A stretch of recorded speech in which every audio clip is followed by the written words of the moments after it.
Həm regionumuzda, həm də qlobal müstəvidə hərbi siyasi gərginlik artmaqda davam edir. Ermənistanda hakimiyyət daxilində və orduda ciddi problemlər yaşandığı halda, Yaxın Şərqdə ABŞ və İran arasındakı müharibə cəbhəsində həm hərbi zərbələr, həm də qapalı diplomatik danışıqlar fonunda dinamik proseslər cərəyan edir. Ermənistanın daxili siyasətində və hərbi sistemində narazılıqlar və qarşıdurmalar kəskinləşib. Ermənistanın baş naziri Nikol Paşinyan Surem Papikyanı yenidən müdafiə naziri təyin etsə də, ordudakı mövcud vəziyyətdən ciddi şəkildə narazıdır. Hraparak nəşrinin məlumatına görə, hakim komandada müdafiə nazirinin dəyişdirilməsi müzakirə olunub. Hətta Papikyanın parlamentin keçmiş sədri Alen Simonyanın taleyini yaşayacağı barədə söhbətlər gəzir.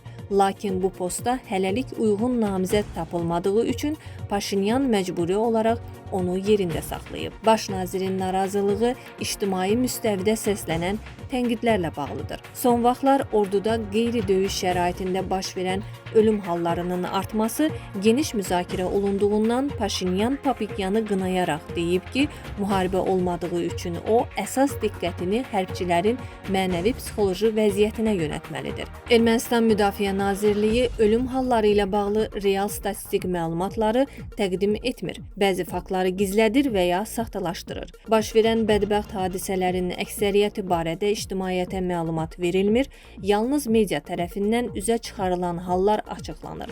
Həmin halların bir hissəsi ilə bağlı isə onların güya hərbi xidmətlə əlaqəli olmayan ölüm hadisələri olduğu bildirilir.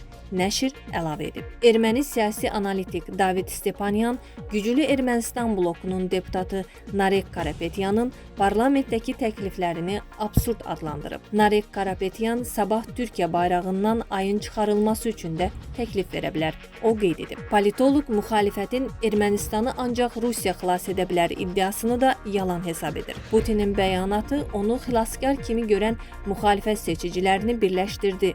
Hakimiyyət uğrunda mübarizə aparan oliqarxlar Ermənistanın Rusiya vilayəti olmasına səs verdilər. David Stepanyan bildirib. Xatırladaq ki, Karapetyan Azərbaycanlıların Ermənistanda 10 gündən artıq qalmasını və mənzil almasını qadağan etməyi təklif etmişdi. Yaxın Şərqdə cari ilin fevralından bəri davam edən ABŞ-İran hərbi münaqişəsi ətrafında həm döyüş, həm də pərdə arxası danışıqlar aktiv fazadadır. Pakistanın Rusiyadakı səfiri Faysal Niyaz Tirmizi bəyan edib ki, İslamabad ABŞ və İran arasında əlaqə kanalı rolunu oynayır və tərəflər arasında qapalı diplomatik təmaslar aparılır. Səfir iyun ayında imzalanmış İslamabad Anlaşma Memorandumunun bu vasitəçiliyin effektivliyini sübut etdiyini deyib. İyun atəşkəsinə baxmayaraq, ABŞ Hörmüz boğazı ilə bağlı razılaşmanın pozulmasını əsas gətirərək İrana zərbələri bərpa edib. ABŞ prezidenti Donald Trump bəyan edib ki, Hörmüz boğazı yaxın vaxtlarda açılacaq. Əks halda İrana güclü zərbələr endiriləcək. Trump danışıqların getdiyini, lakin İranın bunu etiraf etmək istəmədiyini bildirib. ABŞ dövlət katibi Marco Rubio da danışıqlarda müəyyən irəliləyişlərin olduğunu,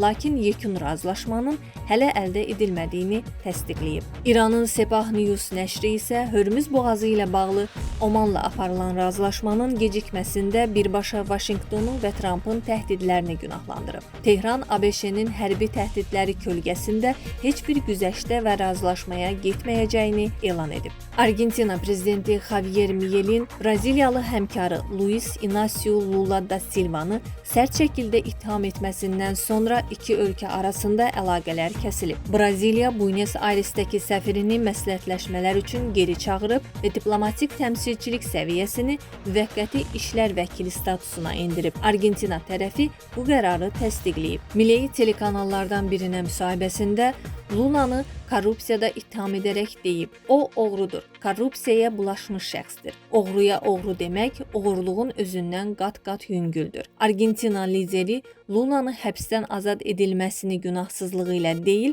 yalnız prosedur həbsi ilə əlaqələndirib və onun korrupsiyaya bulaşmış məmur olduğunu israr edib. Videomuzu bəyəndinizsə kanala abunə olmağı və videonu bəyənməyi unutmayın.